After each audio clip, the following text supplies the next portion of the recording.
Yeah. So it's wonderful and lovely to have all of you back with us again. We are so thankful to every one of you for joining us. Let us have a prayer for peace at the outset. And I'm going to request Teresa Derozhinsky to recite the prayer, please. Oh, let me share screen. Just a second, please.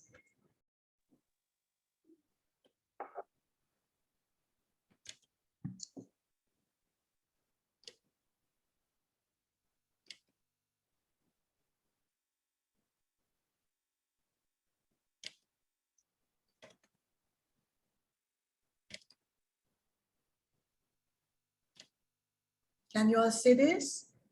Yes. Okay. Please, Teresa. Okay. O thou kind Lord, thou hast created all human same stock. Thou hast decreed that all shall belong to the same household. In thy holy presence they are all thy servants, and all mankind are sheltered beneath thy tabernacle. All have gathered together at thy table of bounty. All are illumined through the light of thy providence. O God, thou art kind to all. Thou hast provided for all, that shelter all. You're kind to all.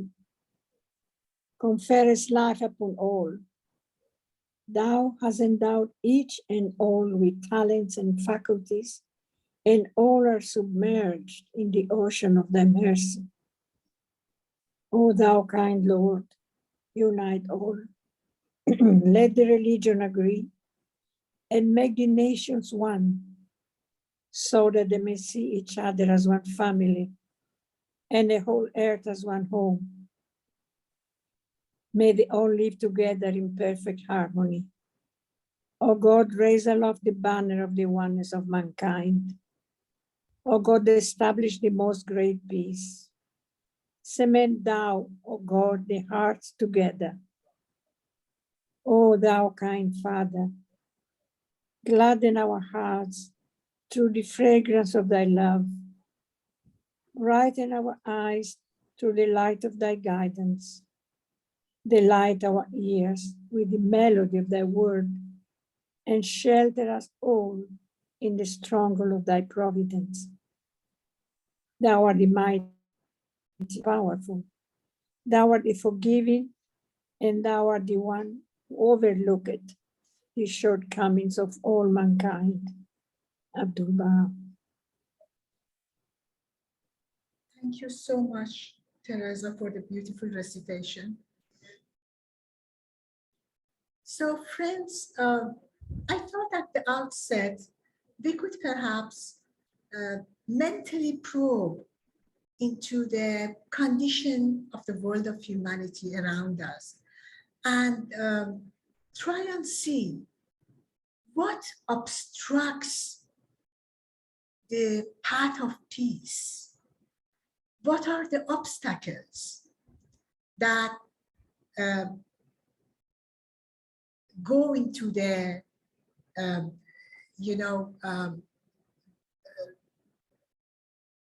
that make us get into trouble, even while wishing to create peace and maintain it? What are those obstacles? What are the root causes of clash and conflict?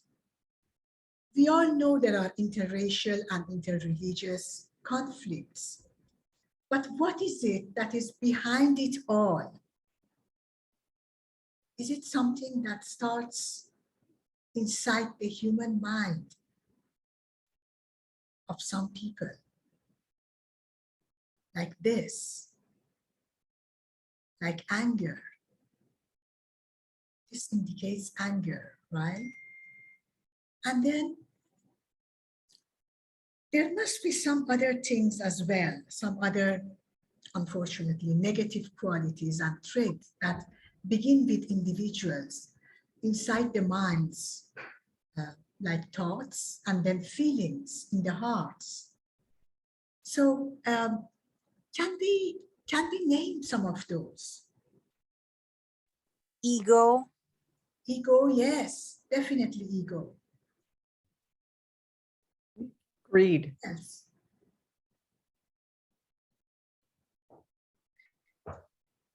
Hunger for power. Yes, exactly. So feelings of superiority, perhaps. Is that right? Feelings of superiority, and then perhaps insecurities as well. Those might be causes as well, right? So, yes. well, yeah, I think also there are circumstances that bring up these negativities. So like where there is competition for resources, so people become competitive and resentful because they're actually competing for resources because they don't have enough, or where there is a threat to people's security, maybe they become more tribal in their mentality. So I think circumstances, difficult circumstances, bring out these potentially negative elements to human nature. Yes, true. And a lot of it's connected with survival. Yes. Some of them are connected with survival. That's right. Yeah, yeah. Yeah, true. Anything else anyone would like to add to this? Yes, Mojan Khanum. Yes. As our dear friend Bahman said, hunger for power. That really makes sense. Thank you, Bahman. Good to see you again. But I think economy also has a major role to play. There has been a lot of border dispute between Egypt and Sudan over right to water, like Nile.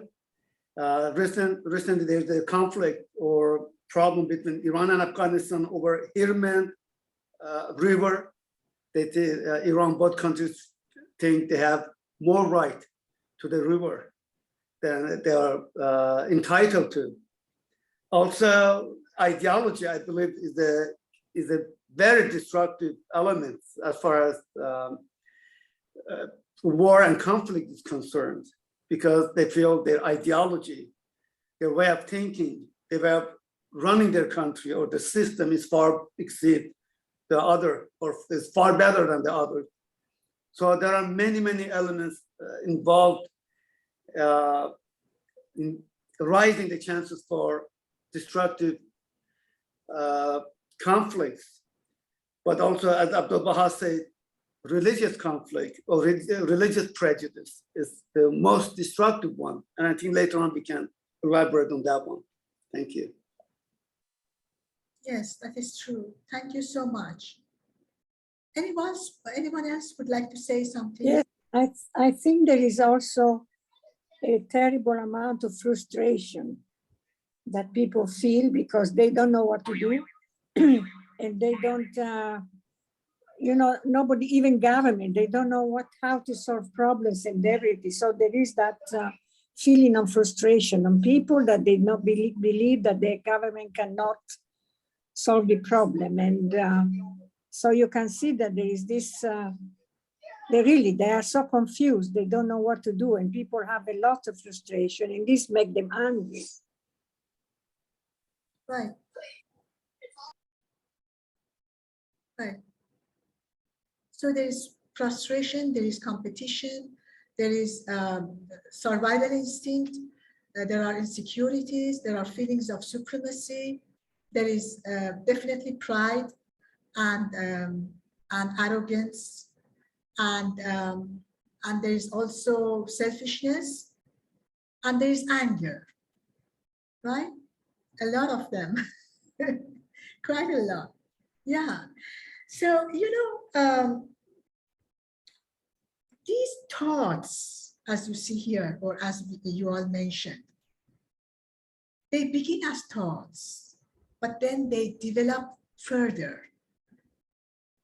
Thoughts and feelings develop into actions, behavior, attitudes, decisions, and depending on whether we are talking about individuals, just, citizens in a nation, or individuals in power, these impact decision-making and policy-making in case of individuals in power.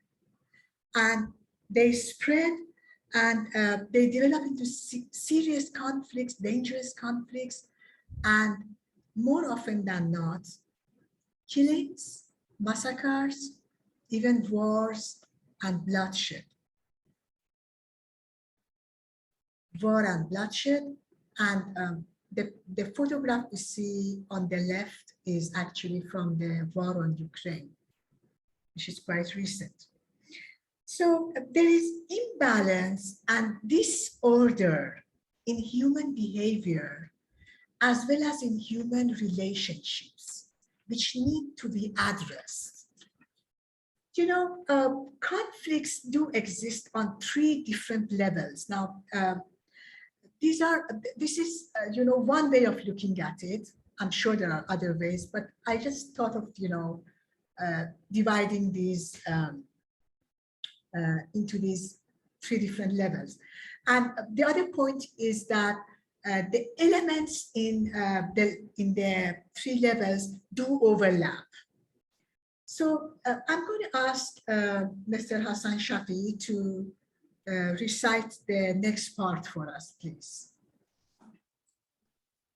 Disorder and imbalance in human relationships exist on several levels, and they all overlap one another.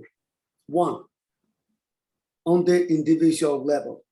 2, in between the individual, the community, and the state within nations. And 3, in between people of various religions, ethnicities, and dialects within nations and across international borders.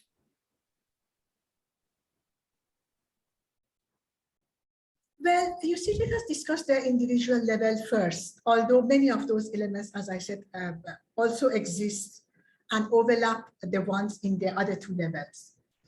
In today's world, if we notice, lots of people are always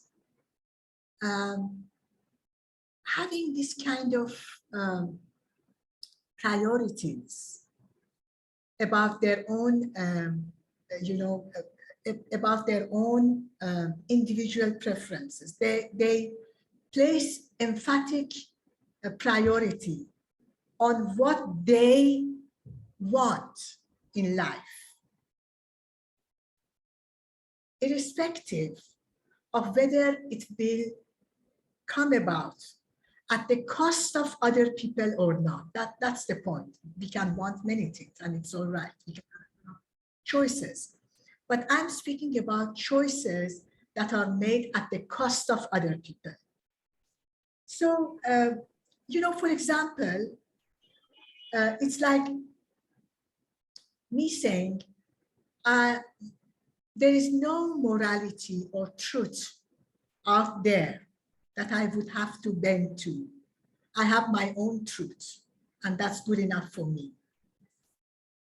I will go after what I want, irrespective of whether it's at the cost of others or not, irrespective of whether I will have to trample on principles or not.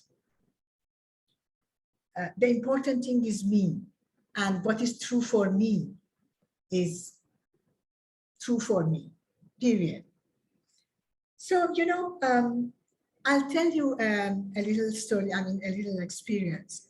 A few years ago, I watched a Hollywood movie with Liam Neeson. No, it wasn't a fighting movie. It was just a romantic movie, actually, for a change. So in the movie, Liam Neeson is absolutely in love with his wife. He adores her. And the wife happens to be cheating on him. And then she gets cancer. And then she's quite close to death, as do many people when they are close to death. She decides to unburden herself, and in the process, actually burden Liam until his last breath by telling him the truth about her cheating on him. So she begins by saying, have you ever wanted another woman? And he's very astonished, of course, and he immediately says, no. He says, I promise you, even before our wedding day, that I will always, always love you and cherish you. And I've done that. And I do and will always do that. And then she says, no, it's not about promises. It's about choices. It's a choice. You see? And Liam says, I made my choice long ago. It's you. You are my choice. You were, you are, you will always be my choice. And then, of course, she can no more bring herself up to telling him the truth. But then she arranges to let him know after she dies, which is even more cruel. You know, my point is, choices like that, made at the cost of others,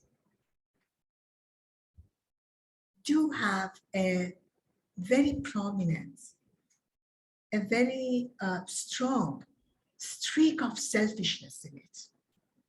Don't you think so?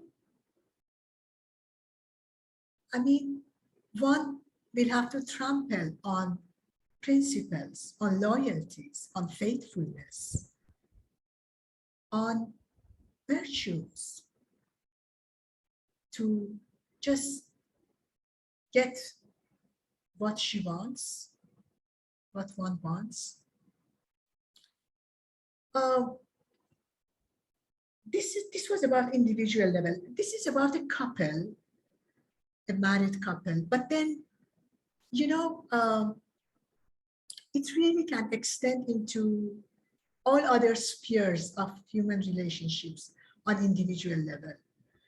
Also, it's just a movie, yes, but movies, as we know, do represent the reality to a very considerable extent.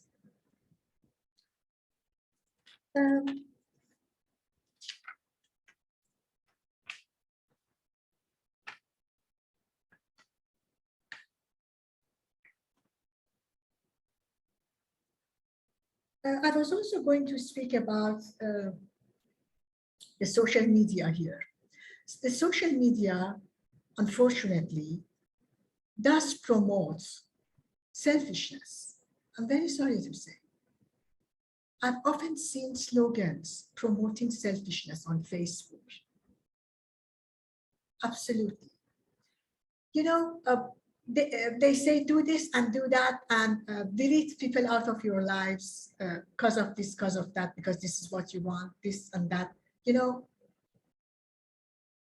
in a way, it encourages trampling upon principles, on loyalties, even on forgiveness. A few years ago, until like say, maybe 8 to 10 years ago, max, this used to be referred to as the me culture. It had become a trend, but then they called it a me culture. So in a way, it was understood that it is negative. So me culture, everything is for me, me, I am important. What I want is important. Nothing else matters. And now it is so normalized that I don't see anyone referring to any culture as the me culture. It has been normalized. So about the second level here, it's in between the individual, the community, and the state within nations. Yeah, this is like, you know, there are again patterns of relationships that are absolutely in disorder and chaos. Like, for example, in some parts of the world, the individual voice is absolutely muted and stilled. This is completely and totally obsolete in today's world, to say the least. Perhaps in some ways or for some reasons, and in some parts of the world, it did work, but now it doesn't work in any part of the world. And when it is forced, it fails, and there is discontent, and therefore clash and conflict. You know, it's like a beautiful mirror that once existed, but now it is shattered, totally shattered. It cannot be, the pieces cannot be put together. They don't fit. And so it's a, sorry. Yeah. It's, again, these patterns need to be readjusted so that justice and peace may prevail. On yet another level, between the followers of various religions, that's the third one, religions, ethnicities, cultures, languages, we see clash and conflict within the nation and across international borders. This is mostly triggered by the states, by the governments, but also backed by the people. This is when prejudices are preferred over the well-being of human beings. You know, it's like the people who fall within my group, I'm okay with, because they look like me. They speak like I do. They speak the language that I do. They believe in what I believe in. Their beliefs are the same as mine. Their origins are the same, ethnicities. They follow the same culture. They look like me. And so I'm fine with them. But those who do not fall within this group, who are outside of my group, I'm not fine with them because they don't look like me and I don't like them. I'm not familiar with them. We are not alike. You see, and you know, the most unfortunate thing is that this kind of thinking develops beyond proportions and slowly and gradually changes into decisions. And those decisions tell the person, these people who fall outside of my group deserve to die. It happens in the minds of the individuals. And then it can move on to, you know, to the nation as a whole, exist within the nation, inside the minds of those in power, within the nation and across international borders. This kind of othering people needs to stop because it has already stained the pages of history for way too long.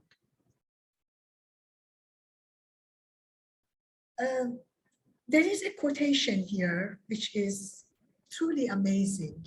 It's from Baha'u'llah, and he speaks about the equality of rights of all human beings, lifts the distinction between believers and non-believers. This is a first-time thing. He says in the sight of God, believers and non-believers occupy the same station, in the sense that, not station, they have the same rights. It's about equality of rights. Like a kind and compassionate father. You know, if a father is kind and compassionate, and if one of his sons turns out to be an unbeliever, what does he do? Does he just throw him out of the house like trash? Does he let him go hungry? Or does he abuse him and does he act violent towards him? No.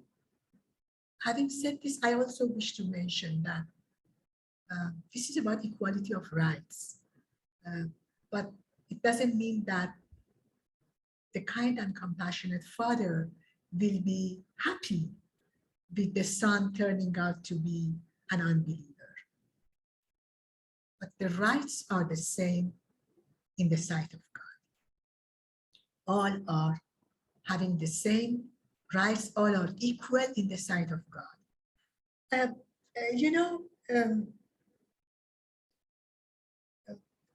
And after reading the quotation, I would like to add something to this. This was supposed to be read by one of the participants who had a work meeting right now, but I would like to request, dear Bahman, please, would you kindly read this out?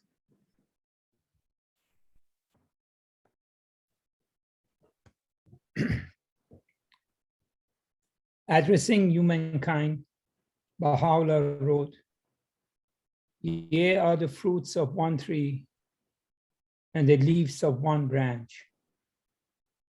Deal with one another with the utmost love and harmony, with friendliness and fellowship." Thank you very much, Bahman. Yeah, so imagine a manifestation of God announcing that believers and unbelievers have the same equal rights in the sight of God. But then again, he has announced this, but humanity needs to rearrange its patterns of individual and collective life in order to manifest that oneness. And this, we believe, can be very much possible through prayer, through reflection, and through checking up on our own individual thoughts, feelings, behavior, action, attitudes, everything that we do or say. I'm going to cite two examples here about how this has already been achieved.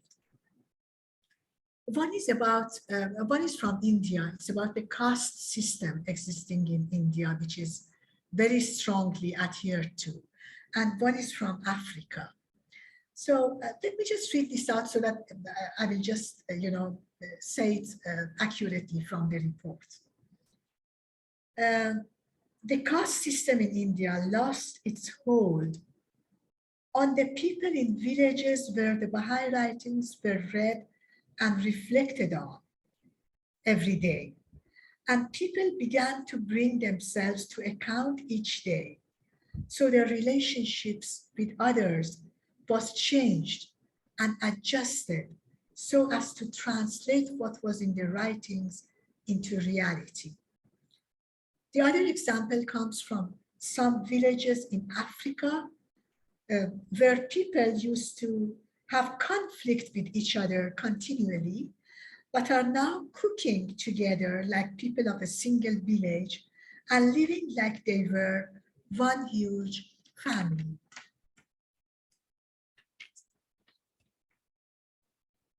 The writings actually promote unity and coordination between the individual, the community, and the institutions. I'm not going to get into details, but I would just like to speak a little bit about a process of consultation that can and has ruled out conflicts. The process, I'm just going to speak a little bit about the process.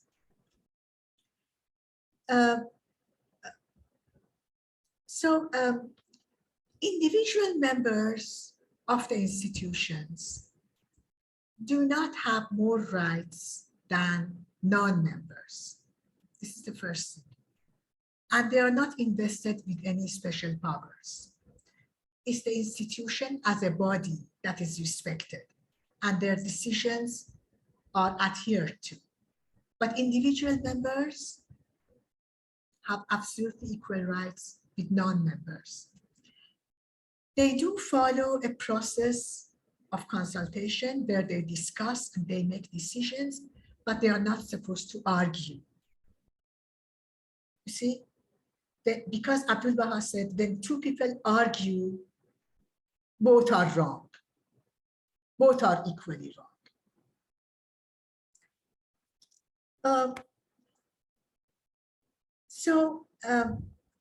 About the process of consultation.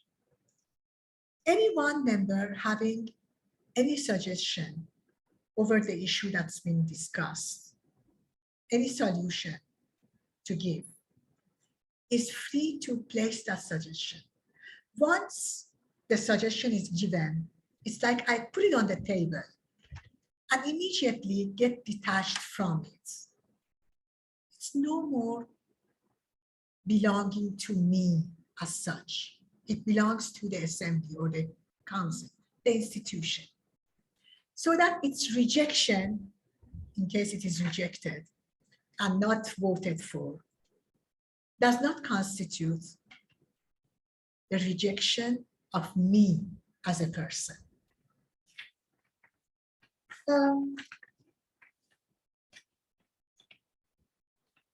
There is no insistence on one's views. Nobody is supposed to insist. I would like to request, okay, Dr. Jena, can you please kindly read this out for us?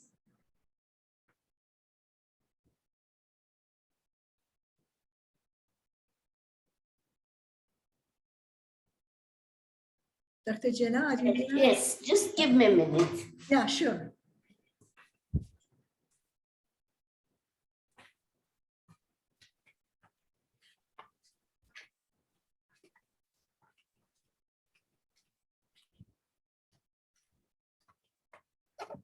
I'm actually trying to pack while I am listening. So Oh.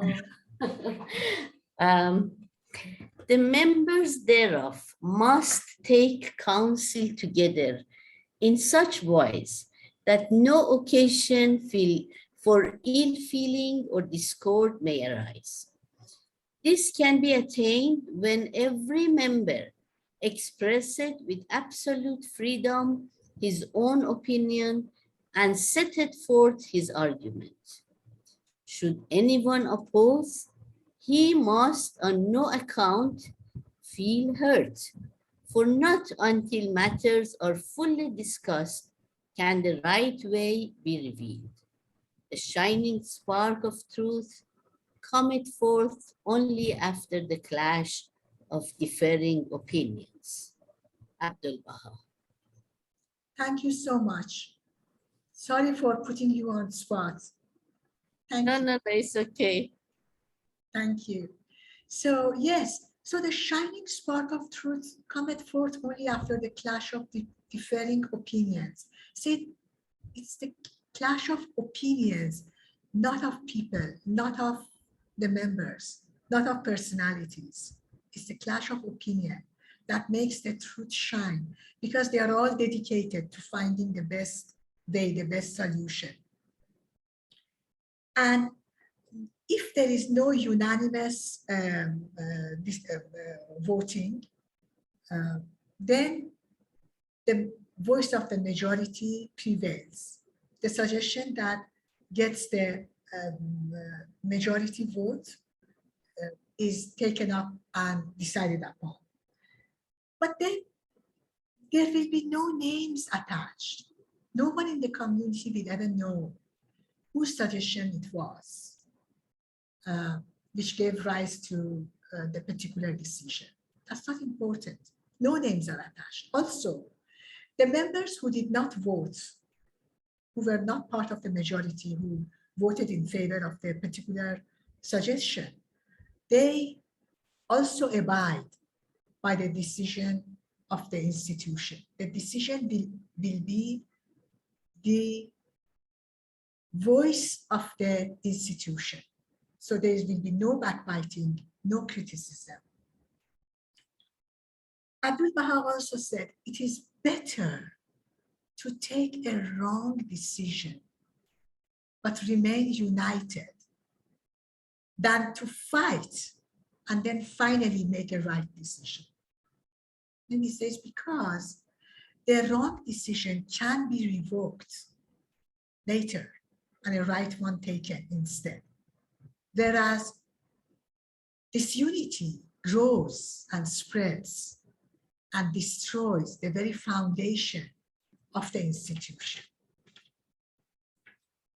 In conclusion, we have two quotations. One is about the degeneracy and the benighted plight of humanity in present day. And the other is about hope. Why and how there is hope. So I would like to request Melanie Adams, dear Mel, to recite this next one for us, please. Mojgan, I've got two. Oops, I've got two. One is, Yes. which one do you want me to do first? The two Humanity. yeah, this one is first. It's part, both are actually counted as one. They So does appear, it begin with the plight of you? Yes, the yes, plight yes. of mankind? yes, yes. Okay, so the plight of mankind, the condition and circumstances under which we live and labor are truly disheartening, and the darkness of prejudice and ill will enough to chill the stoutest heart. Disillusion and dismay are invading the hearts of peoples and nations, and the hope and vision of a united and regenerated humanity is growing dimmer and dimmer every day. The voice of peace and goodwill seems drowned amidst unceasing convulsions and turmoil. Humanity, torn with dissension and burning with hate, is crying at this hour for a fuller measure of that love which is born of God, that love which, in the last resort, will prove the one solvent of its incalculable difficulties and problems. And that's Shoji Effendi. Is that how I say it? Guardian of Baha'i International yes. Community. Yes, thank you so much, Mel. Thank you, that was beautifully done. So friends, as dismal as this, the picture of that is presented here in the quotation might be, we also remember that humanity as a collective body goes through various evolutionary stages of growth and development. Just as each of us go through various stages of infancy, childhood, adolescence, and adulthood. The unrest and the confusion that humanity faces today is actually very much reminiscent of the stage of adolescence, where teenagers and junior youth, adolescents are quite agitated.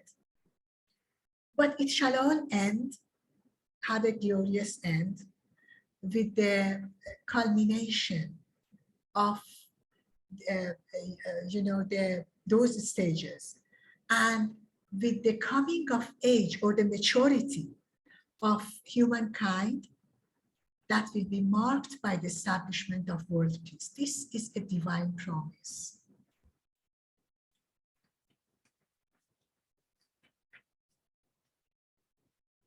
Also, Shoghi Effendi explained the transition from the old world order to the new world order through a most dramatic comparison, which Noura would please kindly read out to us. Deep as is the gloom that already encircles the world, the afflictive ordeals which that world is to suffer are still in preparation. We stand on the threshold of an age whose convulsions proclaim alike the death pangs of the old order and the birth pangs of the new. Shoghi Effendi. Thank you, Noura. So we have the death pangs and the birth pangs simultaneously. That's very interesting. And the destruction of the old world order is bound to bring chaos and suffering. Otherwise, the new world order cannot be established. You know, a new house needs to be built, but it cannot be constructed on top of an already dilapidated building. First, the crumbling building needs to be fully razed to the ground before a new house can be built. And now, friends, we would love to hear from each and every one of you. I love the discussion, all this input you gave us at the beginning about all those negative qualities. I know there is a lot that you can contribute. So please do share whatever you wish. Please, we're all ears.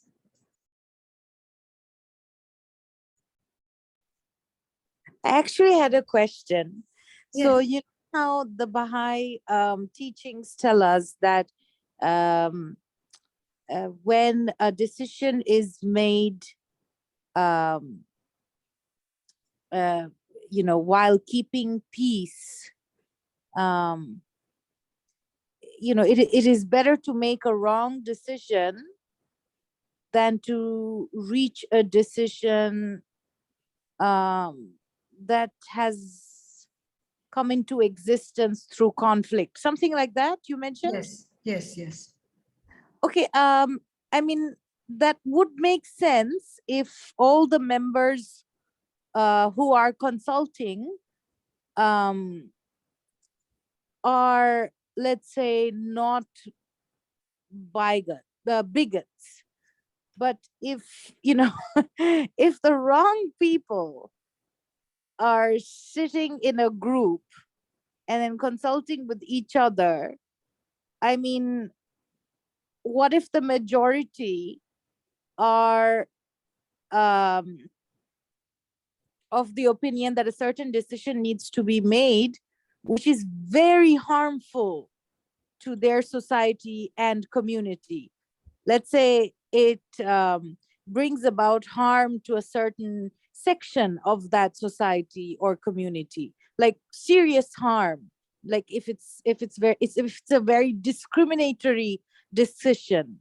Yeah, I'm just wondering what happens in that case.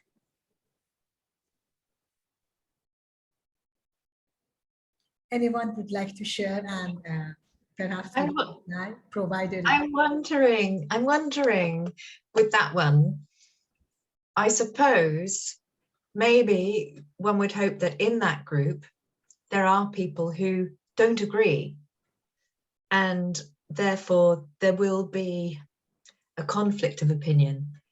And therefore it is not the right decision to take because of the conflict.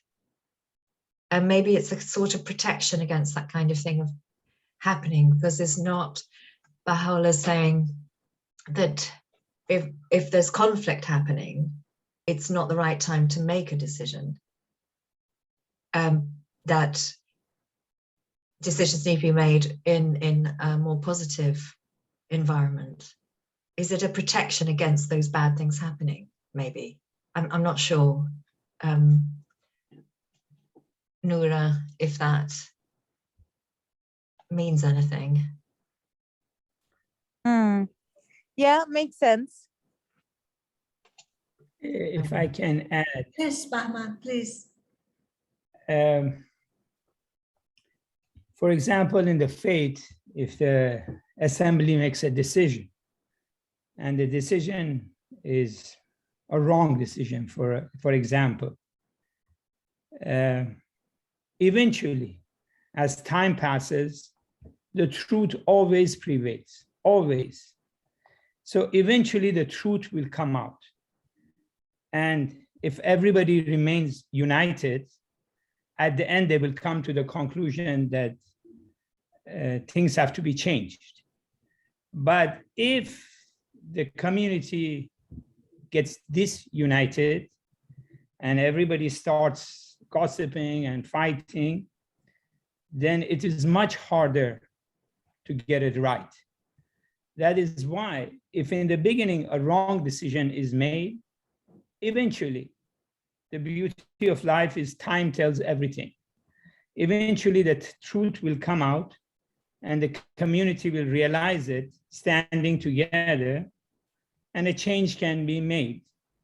I have seen it many times in my life, and because people were united, because they wanted the best for the community, changes were made and things got better.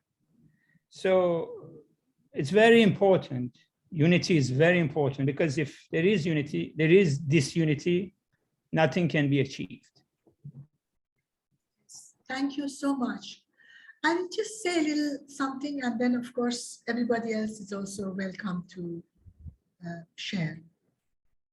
You know, 2 points came to my mind. The first thing is, Noura, you were talking about a decision that would harm a group of people. You see, this is precisely why unity is important, because Abdul Baha says in another quotation, nothing would ever inflict a greater harm on this community than disunity. So that is the greatest harm.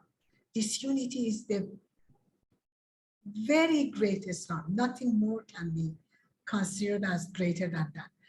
Also, the other point is, you know, when, you know, okay, let's call it the local spiritual assembly, which is elected yearly through secret ballots. There is no nomination, there are no candidates. It's just secret ballot. Even husband and wife do not discuss with each other whom to vote for. But there are 3 conditions for a person to decide whom to vote for. But the 3 conditions are: the person you vote for needs to have profound belief. Profound belief. The second thing is, needs to be active in the activities that spread unity,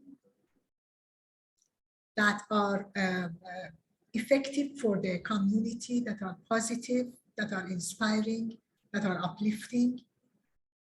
So active in that sense. Profoundly spiritual, because he or she has a profound belief, very much active, inspiring, uplifting person. And the third one is, should be sane, mentally sane. So you see, if these 3 conditions are considered while we vote, basically we are voting for sane people who have a very spiritual turn of mind, will not, you know, make, as Noura put it, harmful decisions for the community, and who are actively involved in the life of the community, which is to be positive, which is to do good, to be inspiring, to be uplifting. So if all of that is taken into consideration, the members are bound to be ones who are not going to make insane or harmful decisions. This is what I felt like sharing, but I welcome other views as well. Yes, I was actually referring to decision makers outside of the faith. So let's say a political party, and they make all kinds of decisions that can harm certain part or all of the population. So I was actually, so yes, so basically, I guess without spirituality, it cannot be attained. What you're saying cannot be attained. Yes, absolutely, absolutely. Yes, I get your point, Nura. So this is why education and training comes first. It's important, very important. Of course, you cannot expect the so-called politicians of this day to make absolutely, wonderful decisions. If they would, we would not be where we are today, right? But this is a pattern. This is a pattern. And then, as we know, education and training is truly important. People need to receive that kind of moral and spiritual education, values education, as we sometimes call it, to be able to grasp the importance of, things that really count in life, things that really count, the importance of making positive decisions, the importance of having positive thoughts and feelings, and thereby words and actions and behavior, attitudes, decisions, policies. It just doesn't, come to people overnight or by a miracle. It needs to be instilled and ingrained. And so there is work involved. Training and moral education needs to be imparted. Yes, Dr. Jana, please. Sorry, I thought you were finished. That's why I raised my No, hand. it's all right. I think this is a very nice point Noura has raised. And what I was thinking is whether it is in the Baha'i community or it is outside the Baha'i community, all of us can influence our community, whether we are Baha'is or not. We don't need to be like believers or registered Baha'is as some of us here are. We can still be influencing the society in which we live. So whenever we are at our community, whenever we are discussing with our friends or family or co-workers, we can introduce these brilliant ideas that, like about the consultation that Abdul Baha says, that the spark of truth comes forth from the clash of differing opinions. We can all influence other people in our community. True, very true. That's all I want. Very true, very true. Thank you. I would like to add a comment, Moja Khanum, if I may, please. Please. Yeah, Noura Jan also mentioned about spirituality and on peace promulgation. I found it very nice from this book, a quotation from Abdul Baha. I would like to read it. It directly relates to peace. He said, "You must love your friend better than yourself. Yes, be willing to sacrifice yourself. I desire that you be ready to sacrifice everything for each other, even life itself. Then I will know that the cult of Baha'u'llah has been established, which is universal peace." Also, I would like to refer to one of the friends mentioned about ego, which is a very, very terrible element as far as peace is concerned. And I experienced at my workplace, one of the mistakes I've made just a couple of months ago, while I was conducting the meeting for my crew, before the job was commenced, I asked for anyone if they had any technical questions as far as safety and operation is concerned. And one of the crew, a very simple labor, asked me for safety glasses, which I found it wasn't relevant to my talk. And I couldn't control my anger. I shouted at him, "Look, is it the time to ask for safety glasses? I'm just talking about the project." When I came home, I felt really bad. Why I shouted at that guy? He didn't have any motive to hurt or to offend me. So it was my mistake. So I asked one of my safety guy to provide him with safety glasses. And at night, I couldn't sleep. Mojan Khan, I was really upset. And I asked myself, what would Abdul Baha do if he were in my shoes? Definitely, he wouldn't have shouted his voice. So the next day morning, I went to my workplace and I conducted a meeting. Again, the same crew, same people, and I offer my genuine and sincere apologies to that very same labor that I was wrong. So I felt great that I had to let ego go, even though I'm a manager and he is a simple, low rank labor. So what? It doesn't make any difference. We all are human. We all are part of one family.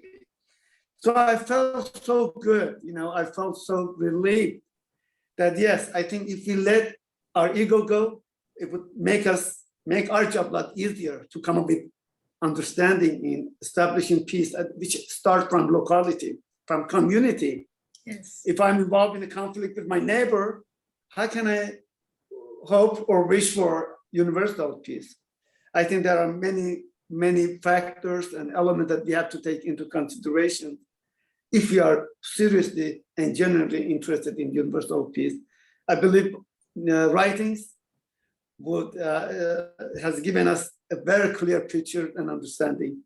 And I think the Baha'is are far more qualified to mediate in a world stage as far as regional and international conflict is concerned. I'm sure you've heard one of the Baha'is has been appointed by the UN Commissioner on Human Rights and Freedom of Religion, and she happened to be Baha'i. I think UN understand really well that the Baha'is are unbiased and are far better qualified to advance the mission of peace. Thank you. Thank you. That was a very instructive story. Thank you for sharing with us. My pleasure. Very nice of you to share your experience, Mr. Hassan, because generally speaking, people would not feel like sharing such type of experiences, but you did. It's very nice of you. Thank you. Thank you. My pleasure.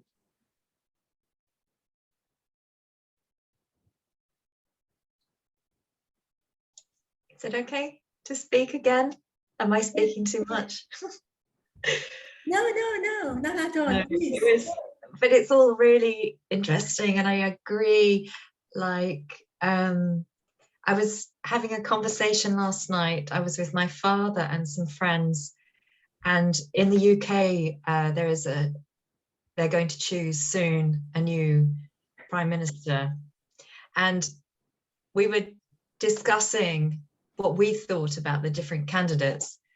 And we didn't have a framework like this for making our own decision. But we did talk about, whether people had integrity and were trustworthy. But the other side of the argument, which goes a bit to what Noura was saying, is people were saying, but then they're too nice. And we need someone with a bit of ego to be able to stand up and on the same level as some horrible other people, other leaders, world leaders, who also have big egos. And this is the difficulty in the real world, isn't it? That, but I mean, I do believe that it's the person without the ego who actually will prevail and be the best person. But it's so interesting. It would have been so nice. It would be really nice now if in the UK there was a framework, this framework, and that everybody was said, okay, think about these three things. Now make your choice about who you think should be the next prime minister. It would be wonderful. So yeah. And then the other thing that I'm thinking, I really like that bit about letting go of your opinion, putting it on the table. I love that. That's a very similar to the Buddhist idea of separation, a detachment, and yeah, absolutely the most important thing, to detach the person from the opinion. I think that's wonderful. And if all workplaces could follow that practice, meetings would be really a lot better. And the workplace would be a lot more harmonious. So I love that simple idea to remember to let go of your opinion, put it on the table, and it's not yours anymore. It belongs to the group. Yeah, wonderful. I'll tell my colleagues. Thank you. Thank you, Mel. Thank you for your beautiful inputs. Yeah, it's like mostly people, generally speaking, people can mind if their suggestion is not welcome or not taken into account. But getting detached from it then and there helps. Everybody needs to be just dedicated to finding out the best solution and not to seeing to it that my suggestion should be considered as the best. Yeah.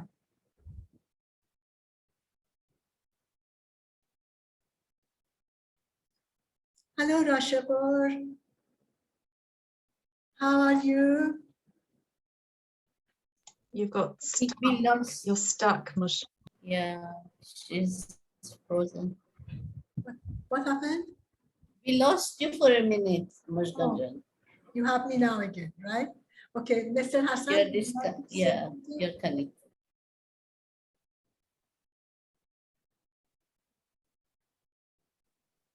No, I made my comment earlier. So when I raised my hand, that was a long time ago. Oh, So, okay. thank you. That's okay. Mel, would you like to say something? Rosa wants to say something.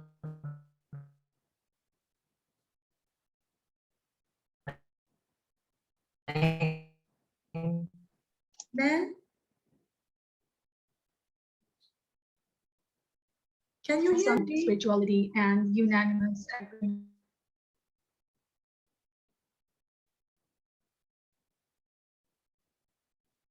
I think we lost Mel's voice. And majority of people have an idea of spirituality but problematic, and then to inflict harm on other people, which, for example, things like these are happening quite often. And yeah,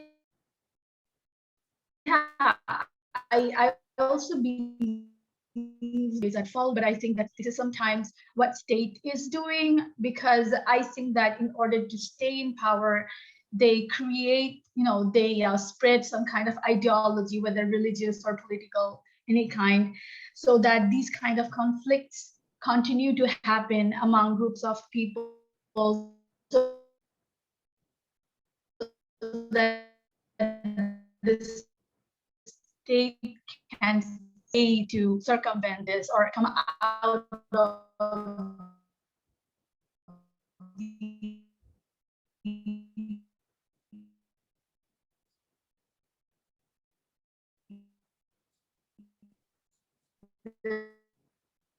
this problem. In me, what I is that for me is to address this issue is to go into the grassroots level and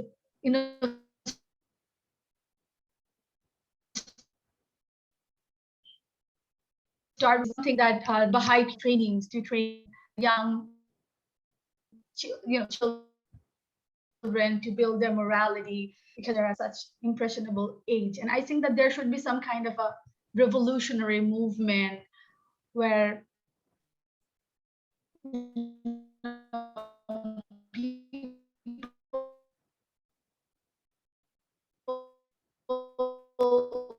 activities and these children that can get this.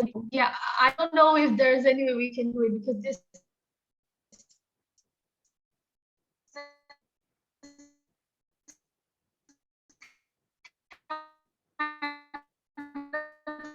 other kinds of what people call the global capitalist modernity, and to create labor power, and that's why we're creating all those conflicts. Yeah, so that's my thoughts.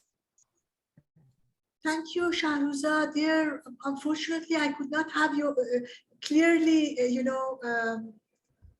get your views because I guess your internet went a bit weak in the middle.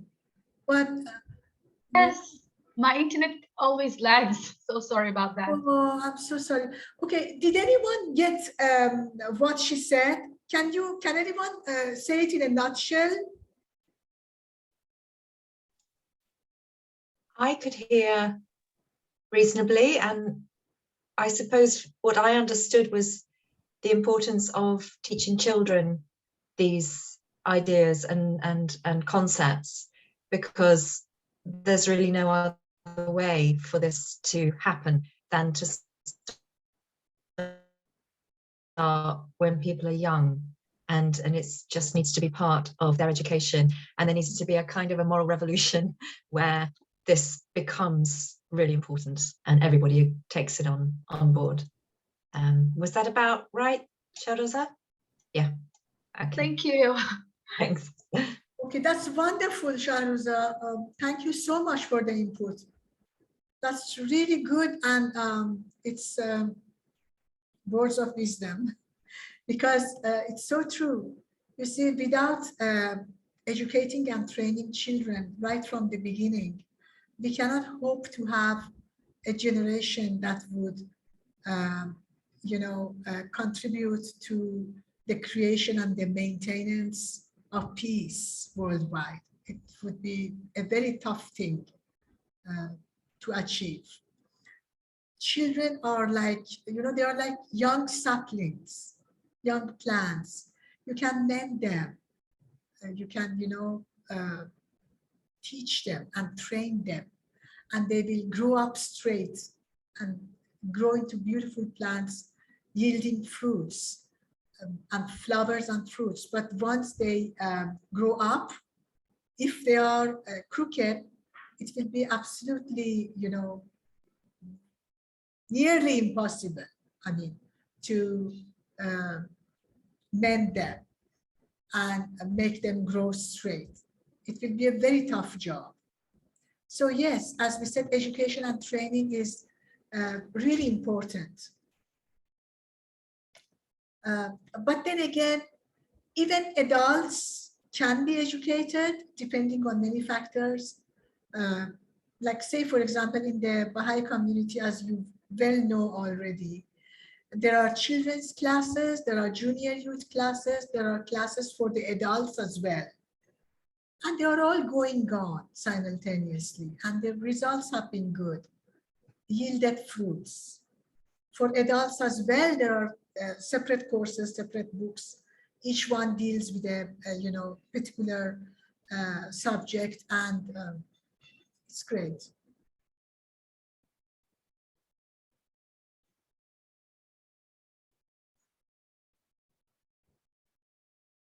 So anyone else? Please do share stories, examples, views, experiences, whatever you would like to share. There is still time, I believe. Yeah, there is still time.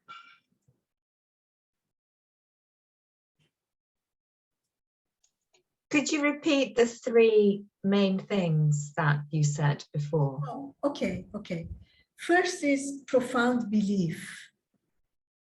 By profound belief is meant, I believe, belief in what Baha'u'llah wrote and thoughts, basically.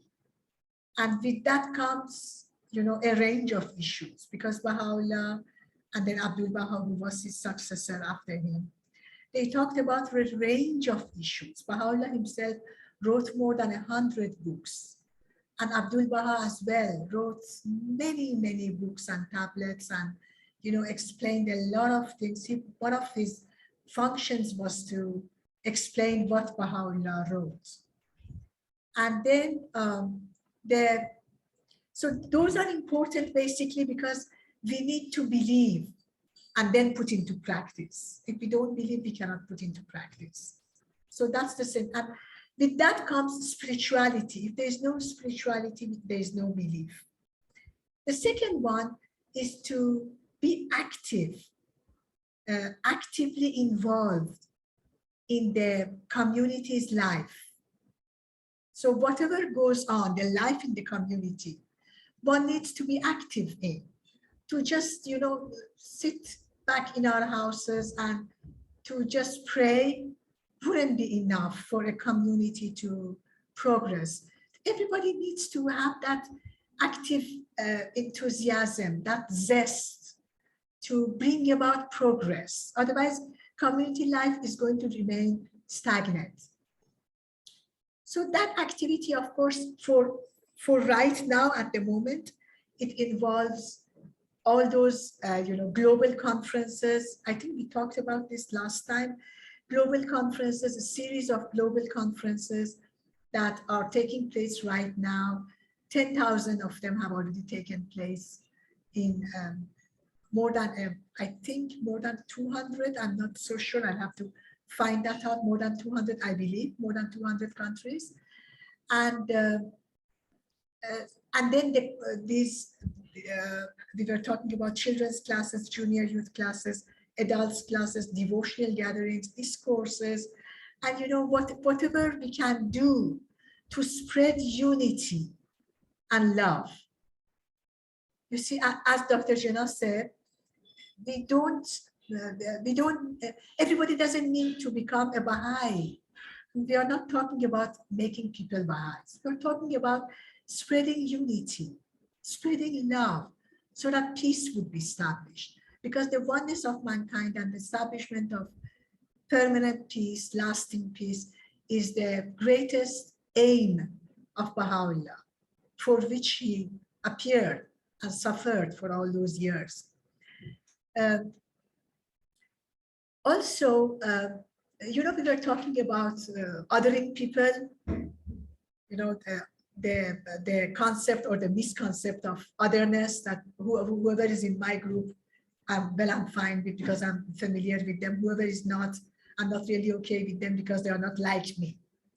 So that again has been removed in the Baha'i community, totally removed. Whether Buddhists or Christians or Hindus or Muslims or Jews or whatever, we are all one. There's no us and them. There's only us, an inclusive, huge us, which is the entire human family. So we work together. There may be other organizations and other, offices or institutions or whatever who work for the unity of human beings. That's all fine. We work together from whatever background we may be. We work together to spread the cause of unity. So that is what is, I believe, basically meant by being active. And the third one is being sane. Because if we are not sane, then we cannot make right decisions. Yeah. I didn't understand the third one. Can you repeat again? The third one, the last one. Sane, yes, Salime. In Farsi we say Salime. مؤمنه فعاله سلیمه. So سلیمه is sane. To be Sane. sane. Yeah. You have to be mentally stable. Yes, mentally stable. That's right.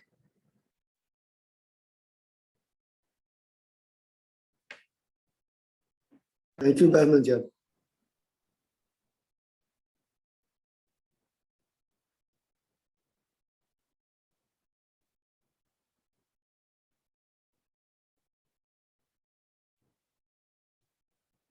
You know, friends, I was thinking we need to continue this discussion next time as well, because there are other things to be talked about in continuation of this, subject about world peace and conflict resolution. We could pick up, for example, a discussion about international structures. We haven't talked about that yet. International structures or institutions that need to be placed at the international level so that peace can be maintained. Because right now, even though we have the United Nations, but as we can all see and witness, peace cannot be maintained because of so many factors. So a lot of structures need to be organized and built up so that peace and unity can actually be realized, and lasting peace. You know, Baha'u'llah, when he talks about this, he calls it a lasting peace, the world's lasting peace. He also calls it the most great peace, so that can be, ushered in. Could we also talk about what we can do within our own lives? Yes. And, Yes. Absolutely. I'll take that down.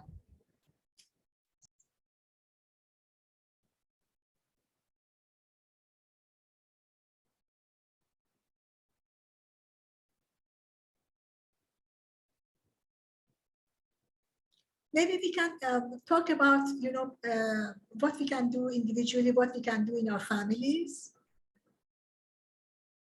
Or what do you think? Could that? yeah, in any sort of community. Yeah. Think about the communities we move within, like our families, our work, our neighborhood, the groups that we belong to, anything that applies to each of us in our own different lives, maybe. Yes. That's wonderful. Yeah, so we will hopefully cover every sphere of life, I guess. Maybe. I mean, people could always maybe raise a question for other people to help them think, there is this conflict in this situation in my life or whatever. How would I follow the correct principles to be able to make this better? I mean, maybe if people have that, if they want to. Yeah. Yeah.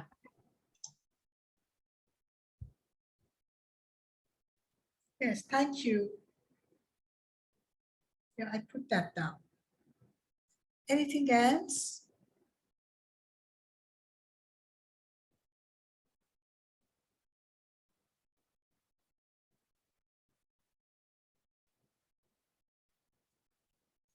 It's been a wonderful session, and it's been wonderful having you all with us, all of you, every one of you. We are so grateful. We feel so blessed. Thank you so much for joining us. But Mojan Khanum, I feel we would have been far more blessed had Dr. Bahar joined the meeting, Dr. Shahidi and Shivajan. So we miss them very much. Oh. Yeah. But we're very blessed to have you, Mushkan. Very blessed. Thank you. Dr. Bahar and Dr. Shahidi are wonderful, loving, supportive Baha'is. I miss them a lot when I don't see them. I have a lot of fond memories of those two wonderful Baha'is from my early childhood in Iran. So I miss them terribly. So next time, hopefully we'll see them. I was hearing there. Who is your friend? Okay. Then I then was please there describe- all the Ah, time. Good, good, Hidden. good. Good to see your smiling face as always. Thank you.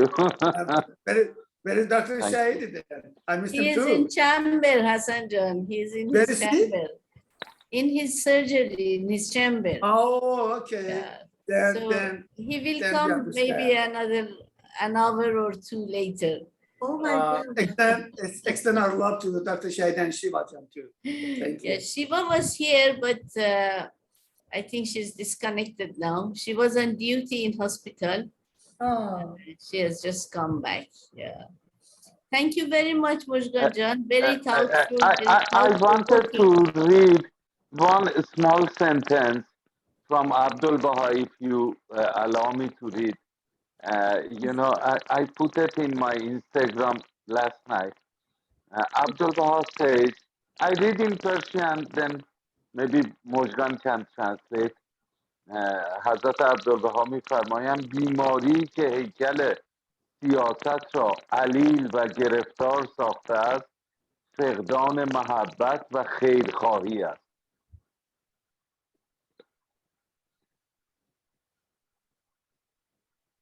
Means the sickness.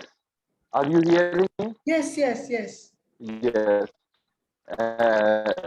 Abdul Baha says the sickness which has occurred in the political atmosphere of the entire world is a lack of love and Goodwill, خیرخواهی means goodwill, goodwill, goodwill, مشکل goodwill. Lack of love and lack of goodwill.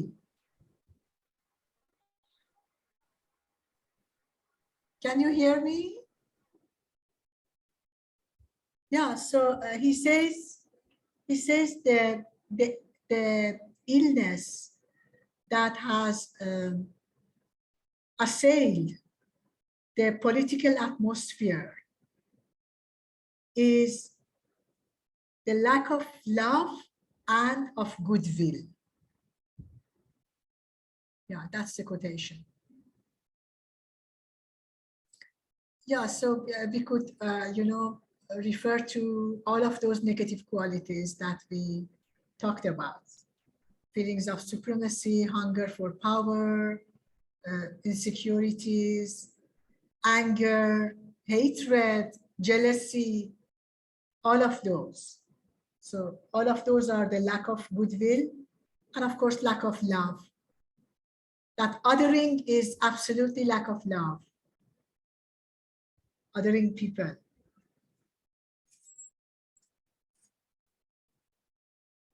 Yes, thank you.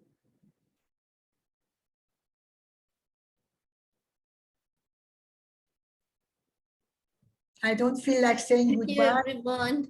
I don't feel like saying goodbye, but thank you so much. I know many of you need to go. So thank you so much, everyone. Thank you again for joining us and for everything that you shared.